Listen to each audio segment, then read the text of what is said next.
Hey everybody, warmer days are upon us. That means a few things. Evals may be here. You might be looking at spring hockey, might be even looking forward to summer hockey. When it gets to the off season, I always like to present you with alternative options to just being on the ice all the time because you deserve a break too. And what we do in my house for my son, who's a goalie, and my daughter, who's a skater, is use NHL Arena, our title sponsor, as many of you know. And they just launched a new goalie mindset training with Pete Fry, which is all about building composure, focus, and emotional control that goalies need in big moments. And then for the skaters, they've really updated Dangle Pro with full ice scanning. So now you're not just standing still stick handling in isolation. You're handling the puck while scanning, making reads, and training your awareness like you would in a real game. And again, this uses mixed reality. So you're actually stick handling with your real stick and a puck. You can see it around virtual objects. It's super fun and it's super nuts. We shared some videos with that. I wish I had that as a kid. Check these deals out. They're offering 50% off an annual plan compared to paying monthly. Plus, you get a free hockey training ball, a free green biscuit, and free shipping on that. Or if you go all in with a 2-year subscription, you can get a new MetaQuest 3S headset for $100. That's $900 in savings. I have never seen them offer the headset for that price. So if that's what's been holding you up, this is the time to get it because it all is going to add up. All right. Head to nhl.sensorina.com/OKPH and use the promo code OKPH to save an additional $25 on top of the offers I've already mentioned. We have always loved NHL Sensorina's belief in us and what we do as a show, and we always appreciate your belief in us as well. This is a great deal. Go check it out. And as always, enjoy this episode of Our Kids Play Hockey.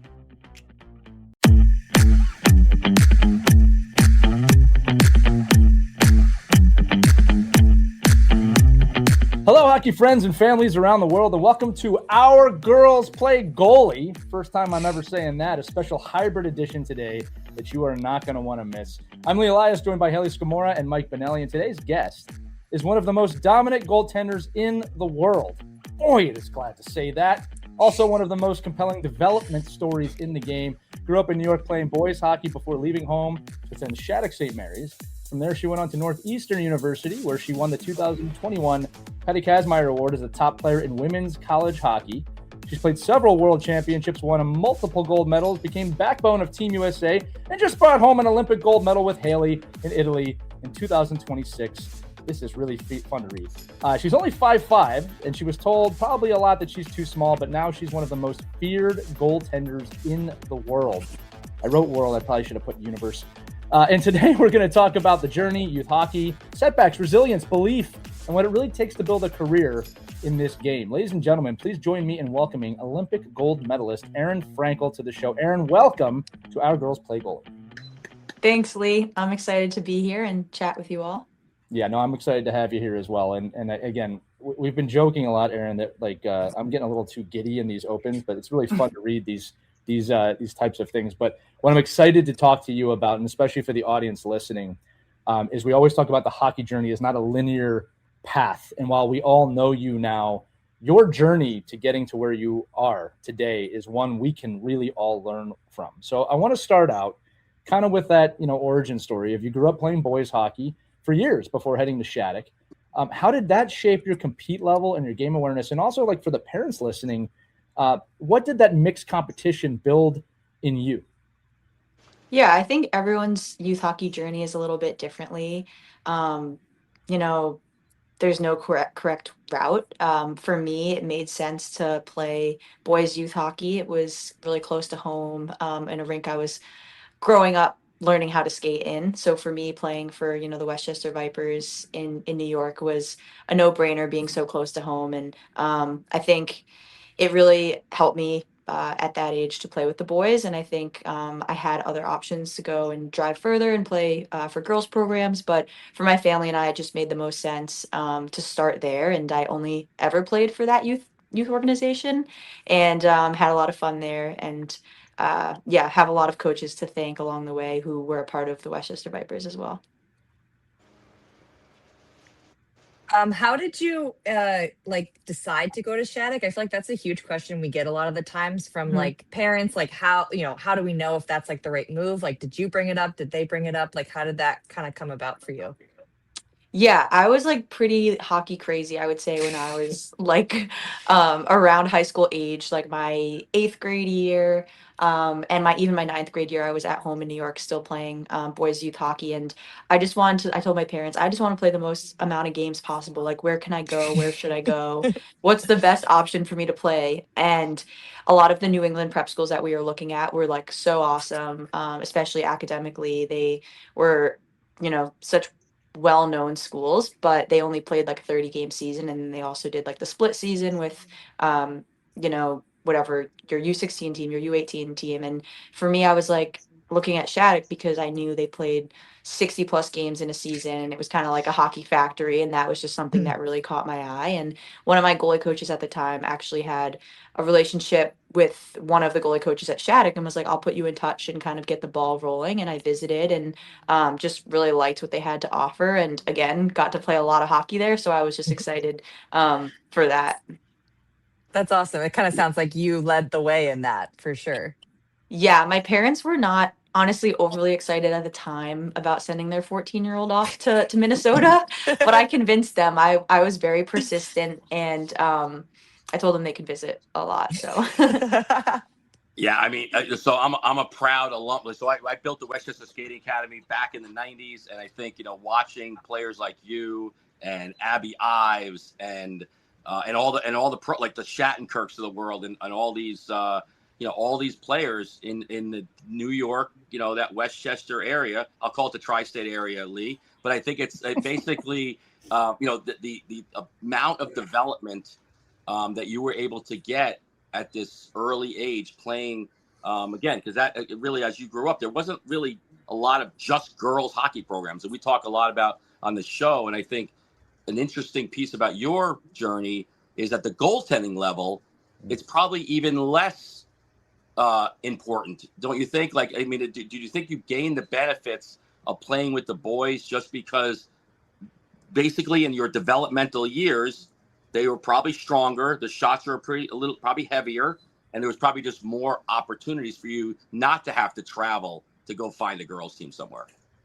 yeah, I definitely agree with you on that. I mean, neither of my parents played hockey, so it was kind of new to all of us, like what this correct route was or what I should do, who I should play for. And I think we just kind of settled on the fact that I was having so much fun being with the boys, and like I loved going on the road to tournaments, and like I had so many close friends on that team that it was like, why would I leave something so great? Like obviously I started there when I was only like 6 or 7 years old, but we kind of had that same core that started together as mites and squirts. Like we played almost all of us together until we were bantams, until we went away to in our different directions. So it just seemed like everything was um, so nice there, and it was a great setup that it just made sense to stay.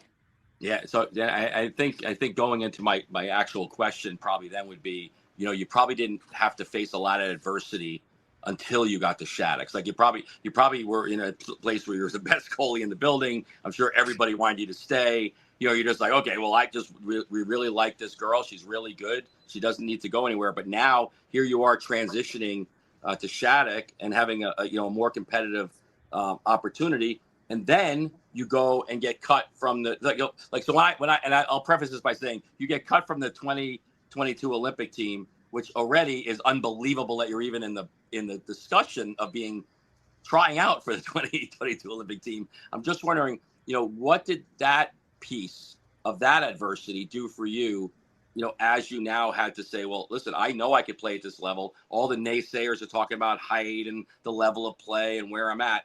Like, what was the driving force in the positive way that you learned or took, from being cut from that team?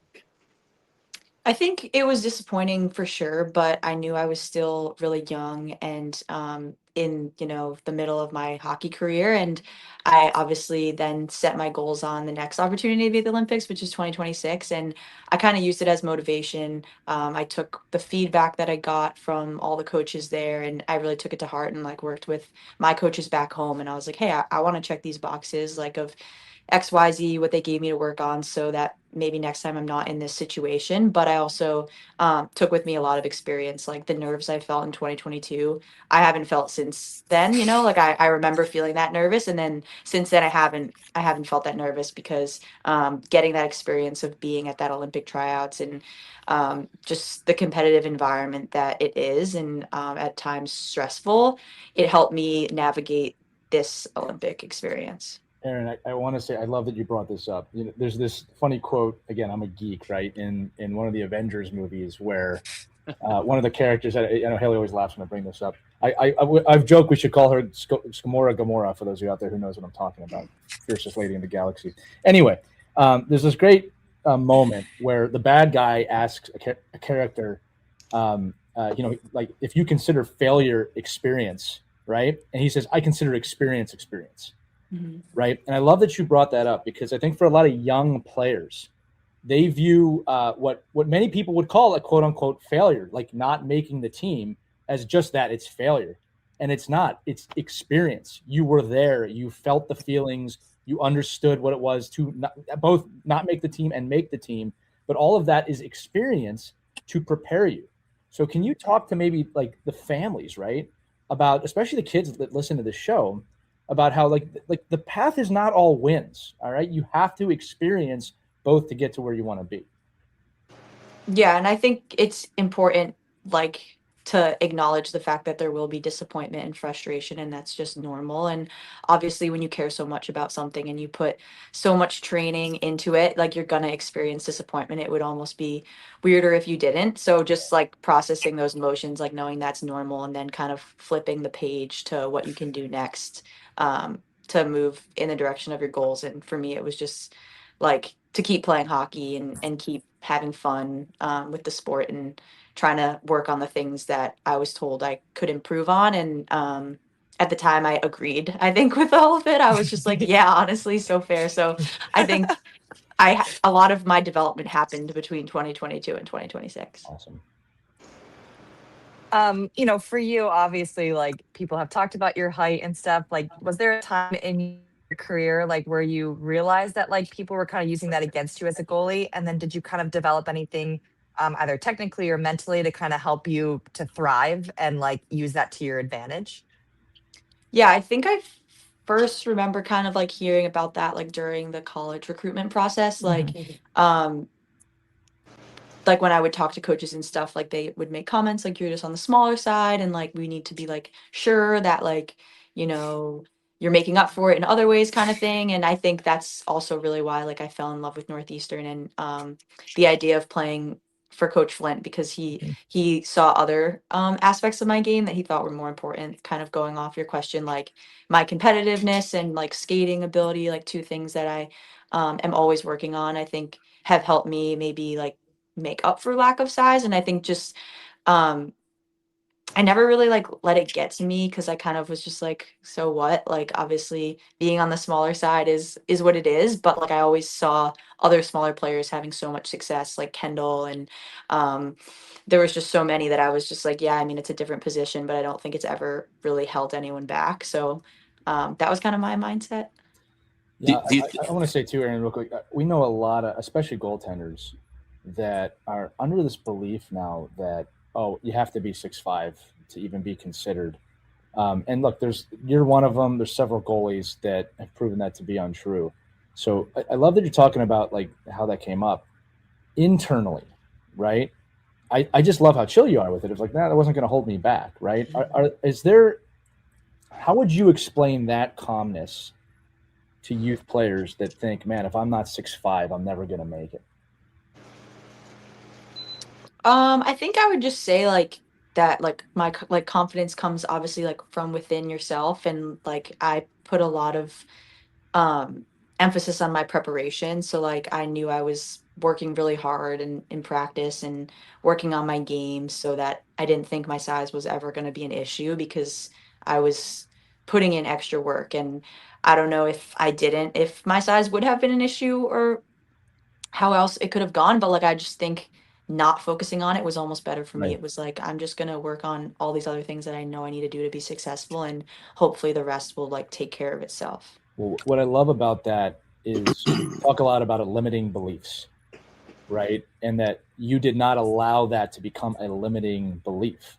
And I think that with a lot of youth players today, and I hear it from them, like, well, I can't do this because of this. And it's like, yeah, if you think that way, you're definitely not going to do it, right? So I just think it's important, like, to hear what Aerin said there, kids, like that, no, you put the work in. It's simple. Haley has talked about this on numerous shows. You have to put the work in. It doesn't, that you don't let these limiting beliefs stop you. And Haley, I'm sure you were told, we've had conversations about this, like, you're not good enough or you can't make it. So you can't allow those limiting beliefs to hold you back. I'm wondering, Aerin, too, just based off of, what advice you would give to an undersized goalie, going through the goalie coaching search like that. A lot of these goalie coaches now have become very cookie cutter, right? They're just like, okay, big kid, play this way. I'm going to fit you into the net, as opposed to take your athletic ability and then build my development structure around you. What kind of advice would you give to a 12, 14, 16-year-old women's hockey goalie on, how to not let yourself get, put into the same undersized, in our case, like just in a place where, you can still get the development out of your coaching staff without having to try to fit somebody else's mold?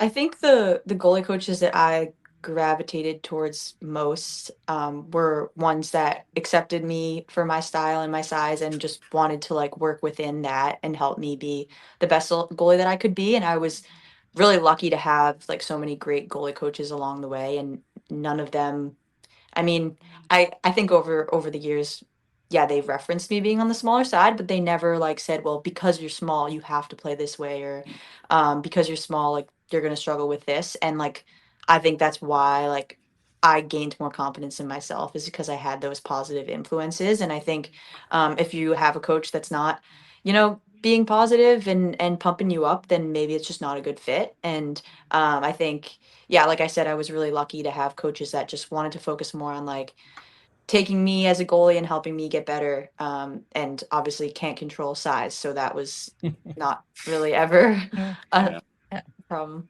Yeah. And the reason you're so good is that it's like your instincts. Like she's just naturally instinctual on plays and athletic, and she attacks the puck. Like she doesn't like let it come to her. Like she's always attacking. So I just feel like it was super important for you to have coaches that, cultivated that within you and didn't try to like hold you back and change your style. So I think that's a huge kind of piece to focus on there. Yeah. And like goaltenders is like such a niche kind of thing, and but you see it with forwards and defensemen too, like the size conversation or other things. So I think, yeah, we all have dealt with it, but obviously for goalies, it's just, yeah, we're a special breed. I want to fast forward to 2023. You're starting in 5 straight games at Worlds. Like I remember that moment. Like I was so excited for you. We were all so pumped after not really having played.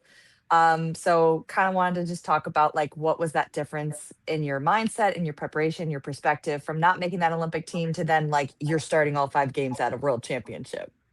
Yeah, I was definitely like a little surprised to learn that like I was going to be the starter at that Worlds, but I was really excited, and I recall leaning on my teammates a lot when I was nervous, and a lot of them had been there before and had experience at the World Championship level. So that was the biggest thing for me, was just leaning on them and relying on their experience to help me, because I was confident. I had always practiced with these players and played in rivalry series before, but had never played at a world championship. So I think some normal nerves, but also just was really excited for the opportunity.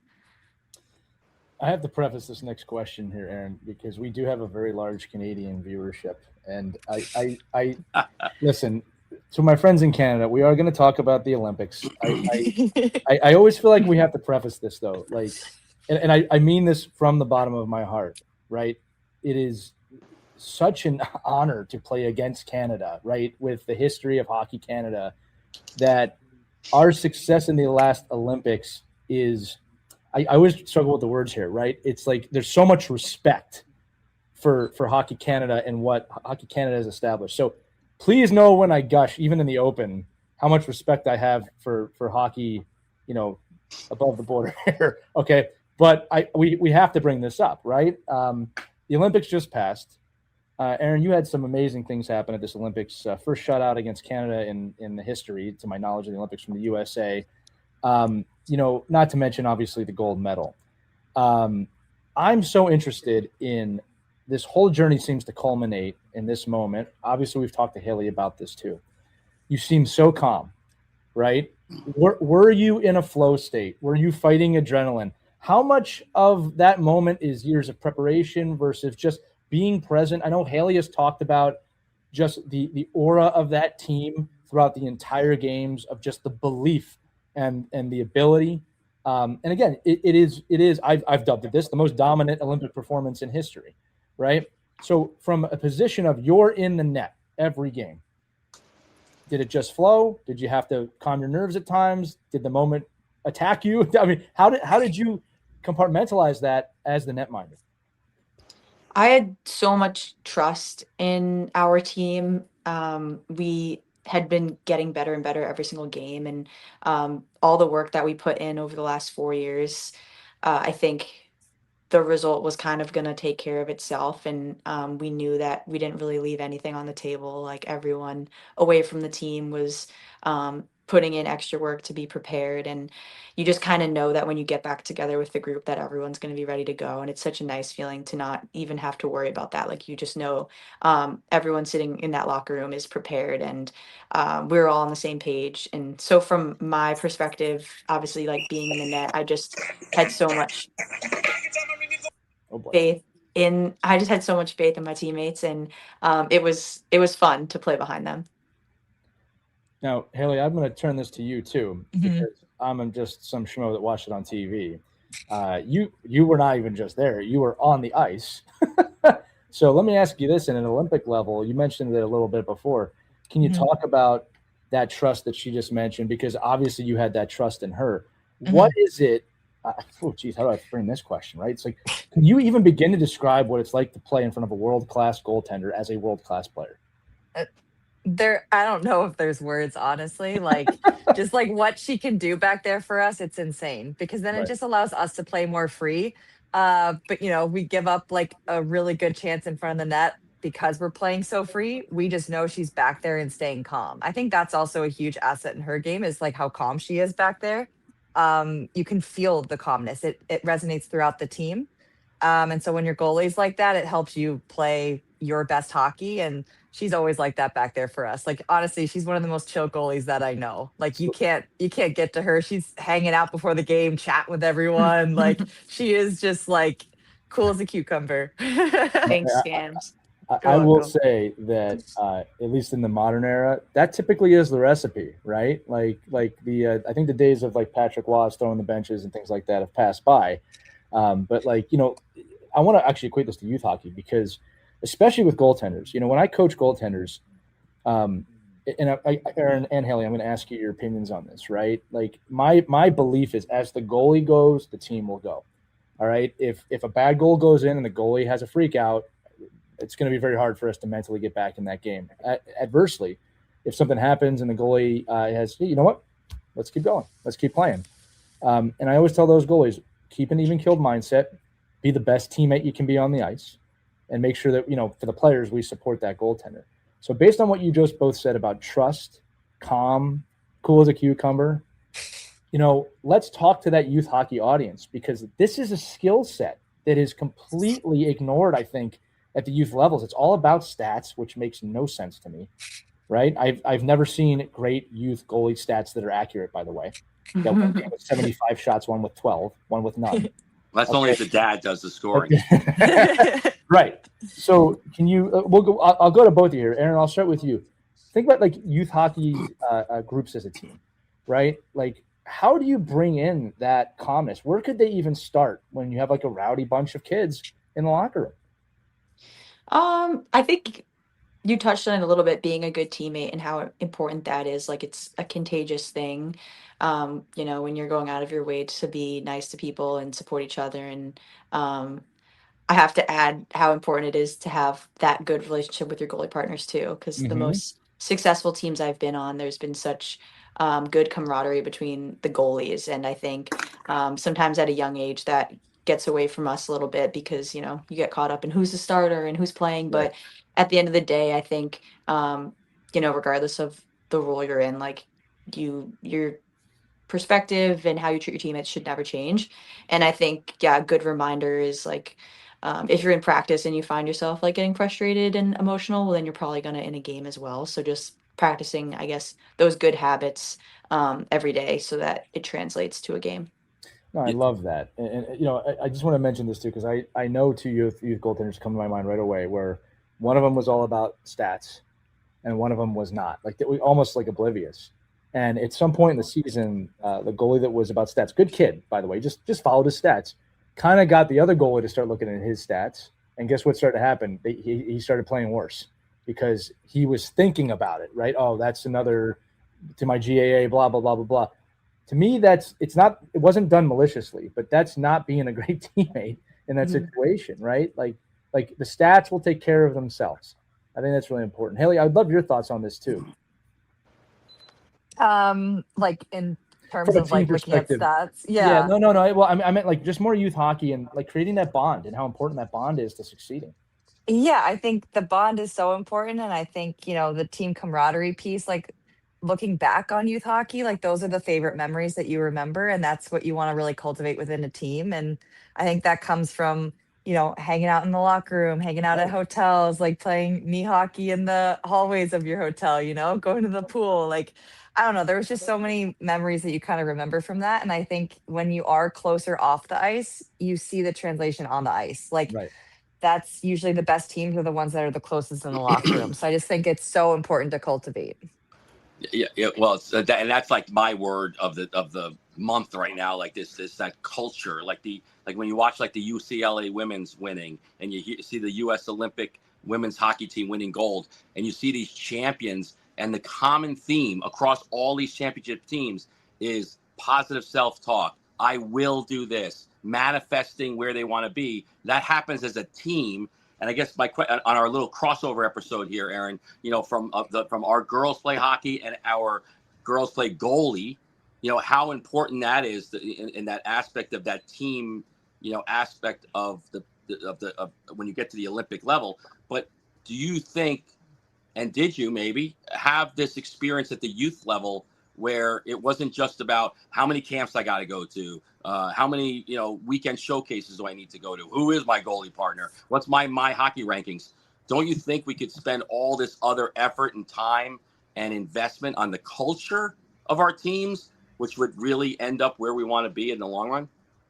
Yeah, I mean, like Scam said, I have so many memories from youth hockey, obviously some on the ice, but also so many that took place running around hotels and tearing up, you know, New England Sports Center in Marlboro. So there's a lot of memories that go, you know, that are way more impactful that are not related to stats or wins or losses.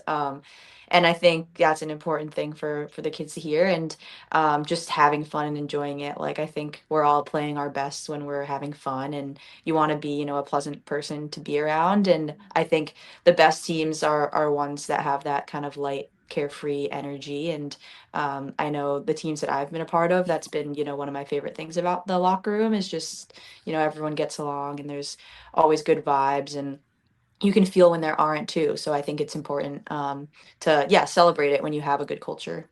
Yeah, I'm wondering, when you go back to your youth hockey days, like if you had to right now, like you have all these parents listening, right? And they have their daughter who says, "I want to be a goalie. I want to do what Aerin Frankel did." That's unbelievable. Like, what would you tell a parent right now to prioritize in their daughter or their son at that young age, at 9, 10, and 11? Like, what would you prioritize? Do you think to mold and build that goalie from scratch? Like, what are some of the recommendations you might give, you know, based off your own experience and the experience of all these great teammates you've had? I think just controlling what you can control and staying present. Like, I think we're all kind of guilty of wasting energy on things that are outside of our control. And, you know, you look back on it and you're like, why did I care so much about that tough game I played 2 weeks ago? Like, you turn the page, you move on from it. So I think it's an important reminder to just try to put all your energy towards the things that you can control. Um, and yeah, just having fun too. Like, I mean, that's why we play and that's why we all started. So if you're not having fun and you're not enjoying it, then kind of what's the point? Aaron, one of the exercises that I love to do with teams when I do team building is I'll draw this gigantic circle on a whiteboard, huge, as big as I can draw. And in the middle, I'll draw a really small circle, maybe just a little bit bigger than a puck.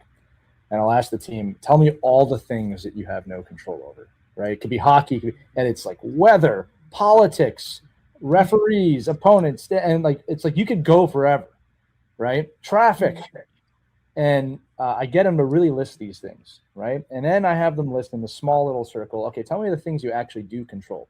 And in some form, it always comes down to three things: your effort, your mindset, and your diet. And diet can consist of food and information. And I tell them that is it. It's actually quite small, the things you control. Mm-hmm. And I said the sobering thought, and I'm telling this to the audience too, right, is that a majority of people don't just spend some time worrying about what they don't control. They spend a lifetime worrying about what they don't control. Parents listening, think about when you drive, how angry you might get at things you don't control. Or if it's raining outside, those people who are like, oh, it's raining outside. You have no control over the weather, right? I'm not saying you got to love the rain. Don't get me wrong, all right? But if you can only focus, if you can make that small circle your entire universe, it is life-changing. And I'm not, just talking about hockey right now, right? So when we coach young people, it's like, hey, don't worry about your last shift's over. It's done, all right? Same thing with look, my son's a goaltender. I've been asked so many times, how are you so calm as a goalie parent? I'm like, because the puck's going to go in the net from time to time. And I'm like hyper aware that that's going to happen. And it's okay. It's not the end of the world, because all that matters is what's happening right now. Right. So I love that you said that. And I'm also getting on a soapbox here because like every top athlete we talk to says these things. Focus on the things you can control. That's it. It's a simple philosophy, very hard to implement, but you got to practice like most things. Right. Catch yourself being upset that it's snowing outside or too hot or too cold or whatever you want. All right. I'm going to change gears here. This is going to be a little bit of a two-part question. And I'll ask the first part like this. We had talked to Haley, and I really can't wait to get your perspective on this. One of the unique things about this season particularly, and we're in the 25-26 season, it's first time ever, professional women's hockey, PWHL hockey, coincides with the Olympics. And both of you have talked about the camaraderie of your team. Well, in the past, you've had a 6-month run-up to the Olympics where you're together all the time, playing all the time. And now it's a lot different. You're playing on different teams. You're in different cities. You have the rivalry tour. You have a little bit of a training camp for the Olympics, but it's nothing like it was in years past. So how did the camaraderie and the team cohesiveness survive that, knowing that, and we'll talk about it in a minute, that you're competing against each other as much as you're playing with each other? I think personally, like when I was in other markets, like I would grab coffee or grab dinner with teammates to stay connected and checking in with them. But I think we always knew that everyone was kind of doing their work at the rink, even in their respective markets. So that was never a concern. And then obviously when we went to these training camps, we did some fun stuff together as a team. Like we played a golf tournament, like a scramble. We went to a concert. Like we were just doing a lot of fun things together and enjoying the time that we had. And I have a few teammates from the US team on my Boston team, so also get to spend all year round with them. But it's definitely hard when you don't have that 6-month buildup, like you said, but taking advantage of the time that we did have together. Yeah, and I love that you mentioned your team, because we're going to go into that in a second. It's funny. You go back to Boston, you've got some teammates there. Haley has to go back to Montreal, stare Poulin in the eye every night as a teammate, right? It's just an interesting, and obviously I'm sure there's nothing but respect there, Haley. Hangs her gold medal in her stall. I get it. It's just like in Montreal, right? So Haley, actually, I heard you got a pretty warm welcome back there, which is pretty cool. So let's have some fun here, because I want to echo what you just said about meeting teammates for dinner. When we're recording this, which is mid-April 2026, Haley's on Montreal, Aerin, Boston. You guys are fighting for the top of the league positioning right now, and your games against each other are pretty legendary. All right, like this is like, and you're on a podcast together right now, and you can tell you guys are great friends. I mean, it's an amazing lesson in both humility, teamwork, but also the type of competitors that you are. Okay. And so, like, when you're teammates, obviously you're locked in, you're trying to accomplish something together.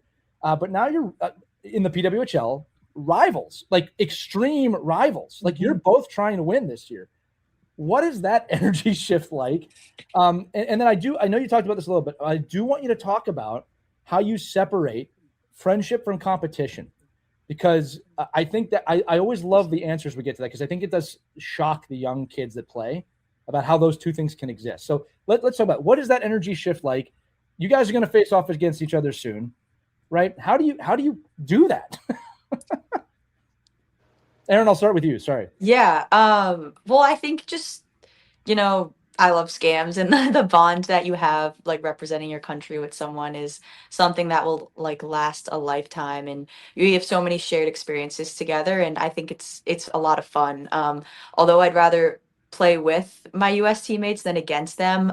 It's Our games are incredible against Montreal and other teams in this league. So that's what makes sports so fun, is especially with this pro league, is that, there's going to be constant roster movements, and we have no idea what our team's going to look like year to year, just because of how fast we're expanding. So I think it's just, yeah, being grateful for how fun, like, our games are, and the rivalry that we have, and that it exists. It's cool and should be celebrated. And then when we get to put on the jersey together, just enjoying that too.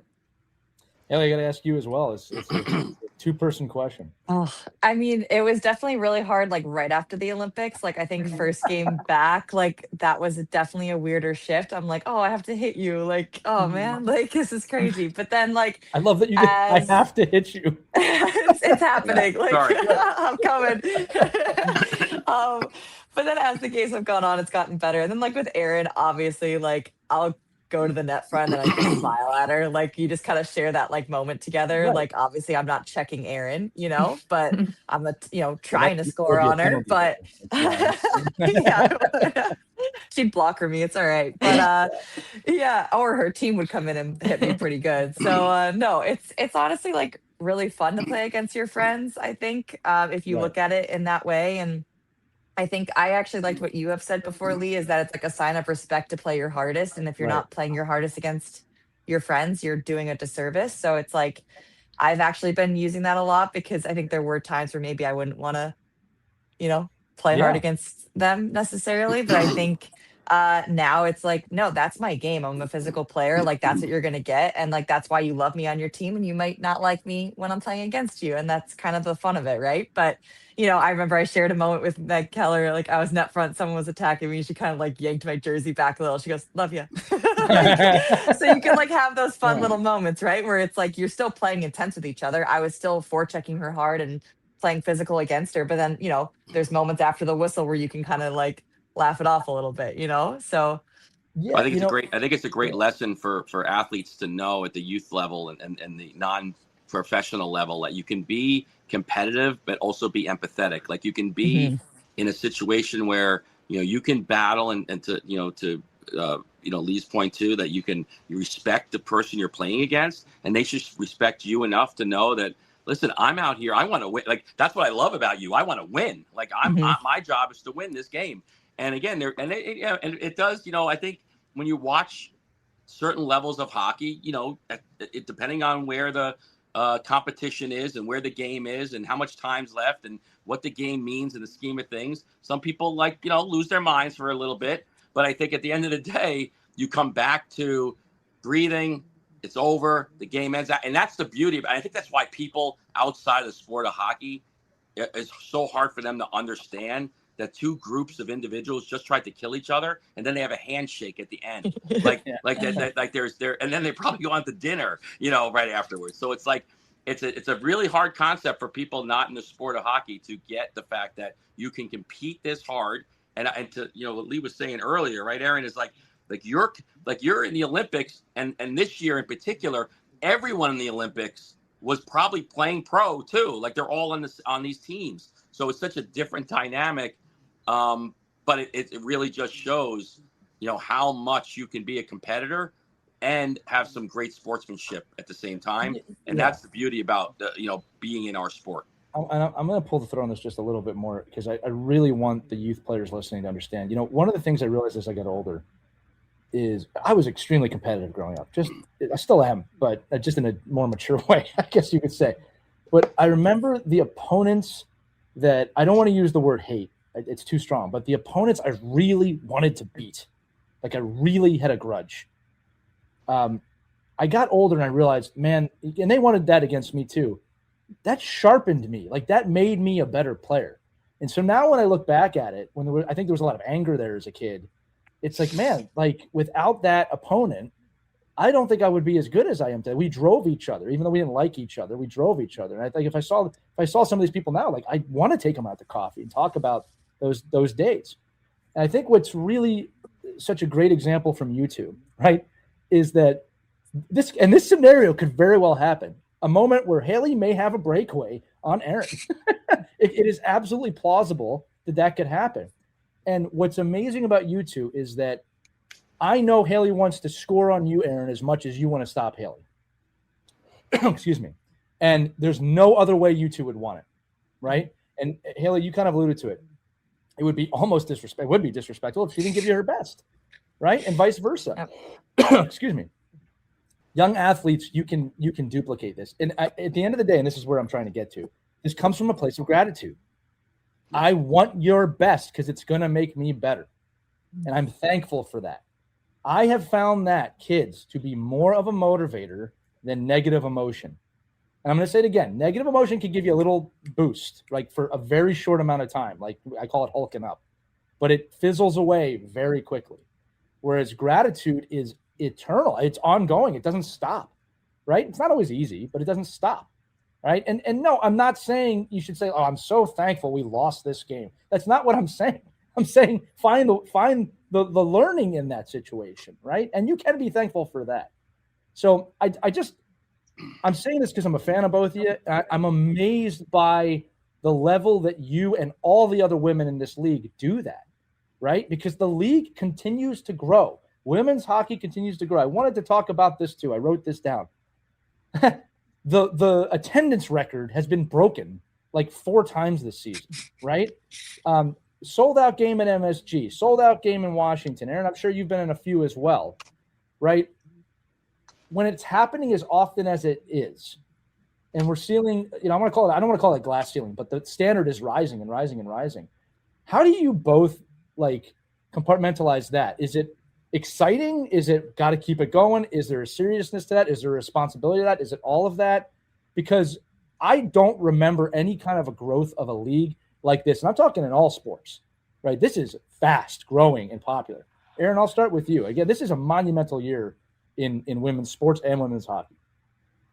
Yeah, I think we all knew that this was the landscape that was eventually going to come into fruition. It was just a matter of time and all the work put in behind the scenes to get the CBA in place and to get all the details squared away for this league. And I think now it's just a matter of enjoying it. And you touched a little bit on the responsibility, and I think we all have responsibility to be professionals and perform our best and also be good representatives of this league. And I think so many of our players do give back into the community and go out of their way to do a lot of things in their market, which also helps continue to grow women's hockey. And I think the fans that come to our games, they always come back. I think once they come, they realize kind of what the lure is and how fun it is. And it's exciting. And I think also a unique part of the PWHL is like a lot of our players have such great personalities off the ice, and I think it's awesome to see like the fans want to learn about you as a person. And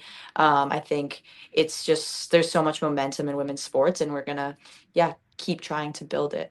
Are you telling me that hockey players with personalities is a good thing? Is that what you are trying to say after all these years? Yeah, I love that. Haley, I want to ask you too, because again, like it's funny. I feel like every time we do an episode, some other record has been broken. Mm-hmm. But actually, I'm going to ask this a little bit differently. Do you get jealous? Isn't the right word, but when you see that, are you like, well, I'm going to get the next one. I want to be at the next record-breaking game. I mean, I was definitely jealous of Madison Square Garden a little bit. Yeah. I think I also got emotional watching that one. I thought that was there was something just special about seeing that because we had also been there years ago with the PWHPA Right. showcase when it was COVID and no one could come to the game, and that's when we were fighting for a league. So to see us sell out Madison Square Garden with all the work that got put in, that was like 5 years of us playing showcases, like not playing actual professional hockey. Like that is mind-boggling. And now we're here, and so I think that was a really huge full circle moment. TD Garden we just played at, unreal. Like I think it was just so fun to play at like a home rink of someone. Like, so for Boston, like they did our starting lineups and we're getting booed. I'm like, this is so cool. Like, Right. this is amazing, you know? Like, so it's just like not taking those moments for granted. And it's all excitement though. There's no like pressure in any way because it's like, we've been here. This is what we've been doing. And now people are just realizing it and they're getting addicted to coming to games and things like that. So, it's all exciting and it's wonderful and we're very grateful for it. But yeah, we want to keep pushing and keep growing more. No, I love it. And look, I like to say things like this because there's always idiots out there. Selling out Madison Square Garden is not an easy thing to do. All right. Selling out any NHL arena where it's not the NHL team is not an easy thing to do. 20,000 tickets is a lot. All right. And not only has the PWHL done that, I think like 6 times this year or something crazy like that, they continue to do it. And the reason I'm bringing that up, and again, this is a positive, not a negative, is that this is year 3 and it's just growing and growing and growing. This is not a fluke. You know, you still hear that crap out there. I'm like, no. This would have fizzled out a while ago if it was a fluke. It's not. The game is growing. And here's the other thing, and I'm going to pay you 2 a compliment on this one. We watch the games at home. All right. My daughter, my son, my wife, and myself. It is a family affair. You're not just growing women's hockey, you're growing hockey, right? And when the game grows, it's good for everybody, all right? And again, you can attribute that to everyone involved, and I think it's amazing. So I'm going to say it as the host and as a hockey coach and as a dad. Thank you for that, right? I love that my son knows the teams and he wants to watch. Same thing with my daughter. I also love that my daughter is now living in a world, Haley has heard me say this, where playing professional hockey is the norm, not a dream. It's like, oh, I could do that one day. She said that to me. And I'm like, yeah, you can do that because she's seen it. And you are always trailblazing every time you take the ice, ladies. And it's like, thank you. As a hockey person, thank you for doing that. We're coming up on time here. So I'm going to go around the horn here if anybody has any final questions because I am taking up most of the oxygen here. And Mike is smiling at me. So, Mike, do you have something to say? No. Listen, this is the kind of stuff that gets you I think people that are new to the women's game, and you know, certainly Aerin more right than Haley, where like Aaron's came into an era where, you know, when she went to college, she was like, you could actually play pro. Like you could go to college and go play pro. Where like these, like when I was with, I mean, I distinctly, like as you're, you know, Haley, as you're mentioning, you know, just, you know, Madison Square Garden, and I refer to it the Fleet Center, but the TD Garden. But when you're referring to these places, I mean, I was on the bench with the Connecticut Whale on the coaching staff, and I could hear people speaking behind me in like the 17th row of the Danbury Ice Arena. So for that to go from there in a very short period of time, we're not talking decades. We're talking about like just the span of a player playing in college, basically, that you could see that shift and that change. It really does it really just grows the impact even more about how important it is to continue to do those things and not rest on the fact that, you know, we've reached this pinnacle. It's just but there's a lot of pressure with that too. It's just an ongoing, you know, drive to find the next level of where women's hockey can go. And hopefully we're seeing that filter down to how much better can we get the girls' game to a point where we're producing great professional world-class athletes right here and then filling these rosters. So it is wild, and it's really it's really cool to watch, you know, both of you being in the lifespan of this thing happening and watching it grow from a non-women's professional hockey player perspective. Haley, any final thoughts from you? No, just thank you so much for coming on, Aerin. I really appreciate it and love playing with you and kind of like playing against you, I guess. Get used to it. After the season, you can talk. Thank you guys for having me. It was a lot of fun. No, and I'll say it to all the listeners. Again, we're recording this in mid-April. Both teams qualified for the playoffs on here, Montreal and Boston. And Yeah, maybe we'll have to do a postseason episode. That stuff. But man, I cannot wait to see where you both, to be fair, go from here. But Aerin, you specifically, thank you so much for taking the time to come on here and talk to us. I know a lot of our audience looks up to you, and believes in you and what you're doing out there. So thanks for being here. Thanks, Lee. I appreciate it.